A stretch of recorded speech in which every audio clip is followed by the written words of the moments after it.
বেশ কিছুদিন আগে গিয়েছিলাম আমরা একটা অন্নপ্রাশন বাড়িতে, আর ওখানে যাব বলেই রেডি হয়ে নিয়েছিলাম। বাড়ি থেকে বেশি দূর নয় বলে বাইক করেই গিয়েছিলাম। দেখো অন্নপ্রাশন বাড়ি চলে এলাম। তারপর আমি আর ননাই কিছু ফটো তুলে তারপর গিফট দিয়ে তারপর এখানে চলে এলাম। কফি, পকোড়া, ফুচকা স্টল ছিল, ননাই তো পকোড়া খেতে শুরু করে দিয়েছে। তারপর চলে এলাম খাওয়ার প্যান্ডেলে। নানাইয়ের পিসি, কাকাই সবাই বসেছিলাম একসাথে।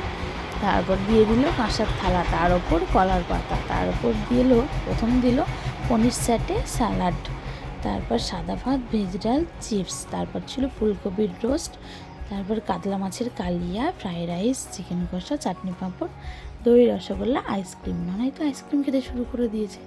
দেখো যত ঠান্ডাই হোক আইসক্রিম খাওয়া চাই। আর আমাদের এখন বাড়ি যাই।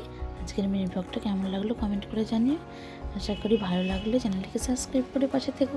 সবাইকে টাটা।